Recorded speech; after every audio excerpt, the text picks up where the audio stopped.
With CLG recently making it publicly known that Xmithie has joined as their jungler, there are inevitably going to be people in the community who don't remember who Xmithie is, or perhaps they never saw for themselves in the first place. Maybe they only came along in season 4, maybe they came along at the end of season 3, and so they don't know the expanse of his career or the significance of the different aspects of the ups and the downs. And so with CLG being the potential team, people obviously now there's going to be a lot of scrutiny on him. Will he be good? I imagine he'll probably be blamed if there's problems, if Link has problems in his play. So I'm just going to kind of give you some of my thoughts on Xmithie and who he was and what shaped his career. So it's actually important with Xmithie to go back to season 2, because in terms of offline performance, yeah, he only really becomes a significant factor, really someone you can put in the category of best X player at position in season 3. It's true with Vulcan, but actually in season 3 he was there, in season 2 rather, he was there the whole time. He was there right back. There was these teams, a picture of a goose, later on it sort of merged into mTw North America, then it was Monomaniac. These are all basically the same names of the same team. At the end, Fear, that was like the season 2 run of teams. And so what's crucial to know about these teams is that actually online, all these teams I just mentioned were fantastic teams. Like they'd already got it sorted online. They were winning online. They were beating Curse, or they were beating Dignitas. They were beating these top level, top 4 teams online, and they were actually quite dominant with online performance. Like a picture of a goose qualified for IEM Kiev, but they couldn't go because of whatever sponsor issues or that sort of thing. The mTw.NA team, I remember, they had a ton. They had a whole, maybe not a streak as in every single one, but they had a whole bunch of like the first X number, 4 or 5 of the solo mid NA invitationals, which used to be TSM's online tournament. Curse and TSM and all these teams used to take part in Dignitas. They were placing top 2 all the time. It was obviously already there. They went to IPL Face-Off in August of 2012 and they got a 4th place. Now, admittedly, if you actually look who they beat and who they didn't beat, they didn't beat any huge names. They beat some good other teams around their level, and they managed to beat Singapore Sentinels, and at the time, there wasn't much international competition. That's not bad. They technically placed ahead of World Elite, although they didn't actually play them. Curse did them a favour and Legion did them a favour. But no, it was a 4th place. It was a solid finish for a first big LAN, Then you look over and you think about, well, actually, I was there first, but then you look into the Fear era, where they had a slightly different line. They had Afroboot at that time. Even then, strong performances in the solo mid series, which at the time was, again, it was the new TSM online tournament. We were having strong finishes there as well. And so online, they had it all cracked. But then they were the team where it's like, okay, now if they come to offline, when are they ever going to be really good? Now, going into season 3, the name changed to Vulcan at some point. This team, if we remember how it went, the first split of LCS was all about how it was going to be the big 4 of TSM, Curse, Dignitas, and CLG. And everyone thought, the big 4 will dominate and the others won't be any good. And the regular season roughly went that way, but in a different order than we thought. And then what happened was, towards the end of the regular season, and then in the playoffs, Vulcan was actually one of the teams that came out of nowhere and was strong. And they managed to make it a 3rd place overall. They beat CLG, beat Curse. And so, okay, they were already on the radar at this point. They'd gotten Bloodwater late, and so they had this run, and they had a team that clearly had something about it. But you couldn't have known how good they'd be, because actually, Good Game University, who later on became Coast, they actually went to 2nd from the other side of the bracket. And obviously the next season, they just went back to being trash again. And they had like a sub 40% win rate, and it made it look like a fluke, like just a solid weekend. Vulcan, that was a different story, because now in the summer split, actually, they came out the gate really strong, and they were getting up. And actually, basically, they were one of the only teams to get wins off Cloud9. They got 2 wins off them and went 50-50 with them. Everyone else, Cloud9 only lost one of the regular season game. No one else could beat them. They were really strong. They were beating everyone else, and they finished the regular split in 2nd place, a really solid 2nd place as well. Not like marginal. They were by far the 2nd best team. Now, their problem was they ended up finishing 3rd again in the playoffs, but this time underwhelming, because he thought, if they're that good, they can make the final. Maybe they can even challenge Cloud9 in the final. They didn't get there. They lost to TSM. They clearly, again, they had some nerves when it came to the big pressure moment of the offline performance, but they got to Worlds. And at Worlds, they got to impress while also underwhelming, because actually they had no chance to get out of the group when you actually look how the results went. But in a lot of the games they played and lost, they had chances. They were in with games. Obviously, they beat Fnatic in a game. So when you consider all this context, Xmithie actually plays a key role in the transitioning between those two things. The era of just being magically online, amazing, and then the era in Season 3 of actually becoming legit real offline team, and then actually becoming a representative NA in Worlds, and then even beating a team like Fnatic who went to the semis and being in there against the other top teams. And part of the reason why was primarily Xmithie. If you ever go back and look at any of my reflections with like of this sort of era, when it's with mncloud or when I'm talking to other players like Skara, Link, all these different players, the players who were around that world and who got to play against Xmithie and mncloud in Season 2 and Season 3, they all point to the fact that mncloud was always good. He always had, to the degree, that style. Not much changed about mncloud. That's almost everyone's consensus opinion on why Vulcan got really good, is that mncloud was really good, but Xmithie becoming better, taking that step up and refining his game and sort of figuring out his style and how to make an impact on the game was what made them really good. Then the synergy, because remember Season 3, it turned out the end of the season we all figured out the actual storyline, because mid was so broken and so overpowered with the assassins. It was really about having your jungler who could get that mid rolling and protect him and ward it up, and that's what it actually ended up being the key synergy of the game. And so obviously Vulcan had a great one there.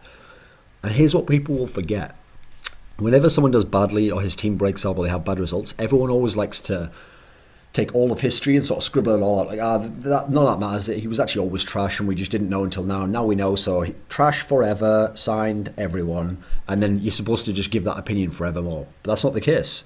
Xmithie was really good in Season 3 in terms of NA junglers. Like, it's not even somehow hating on mTw.NA to suggest that there really was a legitimate debate to be had over who the better player was, mTw.NA, who dominated and was the MVP of the whole league and was the best player on his team, or Xmithie. You could really have that debate over who the best jungler was. That's the keyword, jungler. As a star, mTw.NA had more impact. He was carrying the game.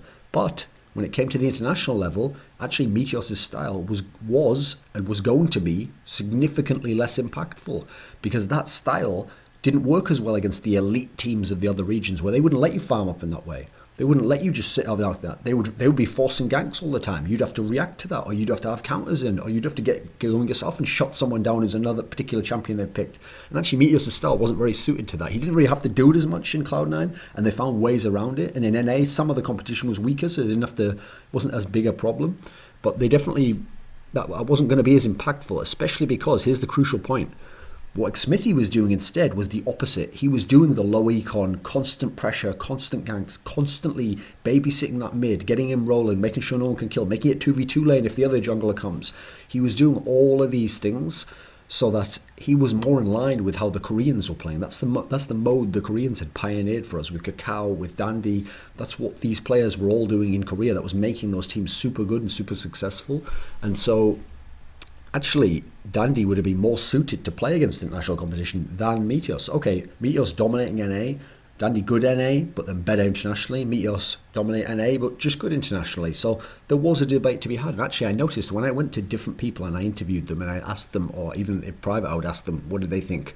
It was pretty split, actually. There was people who could see the value of mTw.NA and they thought he was best and he would develop into being the best overall, evolve. And actually, we did see in later seasons he has evolved in that sense. But at the time he hadn't. And there were people who sort of saw that, no, actually, in terms of expediency, I'd want Xmithie now because he can do these things now. He's got very strong mechanics. He's got a good sense. He's got a great synergy with his mid. Like, internationally, he's set for it. And so actually, it was a real debate that you could have. And I mean, we all know the famous, what's now a joke, but Doublelift meant it seriously, where Doublelift said that Dandy was Xmithie light. Like, it was the other way around. Like, Dandy was as good, if not better, than Xmithie. Now, first of all, that was never correct at the time. That was a ridiculous statement. Even though Dandy did badly in that one turn, sort of. His team actually did terribly in that one. Dandy is one of the greatest junglers of all time, if not the best of all time. So that's not even debatable. And it wasn't then, actually. He was already an incredible jungler at the time.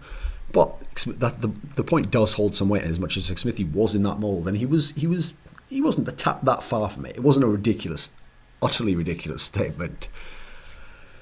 In Season 4, well, we all know how that worked out. XTG went to shit. Crucially, they role swapped Xmithie to the AD carry position, which I still don't get to this. Yeah, he had good mechanics for a jungler. It didn't make any sense to have him at that position, especially because you ruined that mid synergy. And here's the biggest problem as to why I think Xmithie's never recovered, aside from the fact his player's never been quite as good, is crucially because he was never able to recover the synergy with ManCloud where they were really good. And here's the worst part of it, is that if you actually ever looked at the stats and you actually ever looked at the style of play, yeah, ManCloud's play got a bit worse. I mean, obviously it would if your jungler was worse.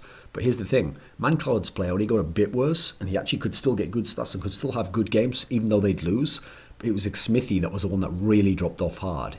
And so just as him going up and getting his level to, his refining his game and going to another level at the end of Season 2 is what had brought ManCloud synergy with him and Vulcan as a team up in Season 3. Likewise in Season 4, that was the reason it dipped down and they went and they were just dead. And they got out of the league and no one's heard of him since. Obviously he's been around the challenger scene and he's been a potential roster.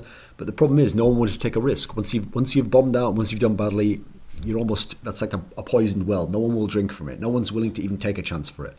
Now then, CLG did take a chance. First of all, it's good in the sense that CLG haven't had proper junglers for so long. They had Dexter, and that's it in 2.5 years. That's the only main jungle player who was a really good jungler who they got and recruited to play the jungle. That's how fucked up CLG is. I even have to describe it like that. You describe a player to actually play the position who's played it before and was good at it. But whatever, they did. So they had Dexter in that period of time, as opposed to like everyone else who was in CLG just taking a turn to be bad in jungle. But here's the thing, yeah, even in Dexter's period, you never fully got the chance to be a star jungler or to be an extremely high level one, because the big problem Dexter had was, I've always thought with junglers, a way to judge them is depending on the strength of their solo lanes. That's part of the reason I think Jankos is amazing in Europe, because he had fairly weak solo lanes for his region, and yet he was making magic out. He was getting everything out of that. Whereas, for example, Cyanide had the best solo lanes in his region, and sometimes it was quite lackluster, the result. He could be good, he could be supportive, but sometimes he didn't necessarily make the most out of that. If we look at Dexter, okay, he had Nien initially, who was only going to play like 2 champions and just going to play that tank style. Then he had Seraph, who wanted to carry but couldn't quite and was getting his head kicked in, and the rest of the team was good, but he wasn't, and so he makes a decision, who do I leave, who do I abandon? Well, obviously I know who I have to abandon and go to that bot lane. But then, think of now. In theory, yes, Xmithie's coming in and he hasn't been a great player in a long time. We don't even know if he can be really good. Maybe he can be average and that might be enough. But here's the crucial thing. Now, in theory, he has 2 strong solo laners.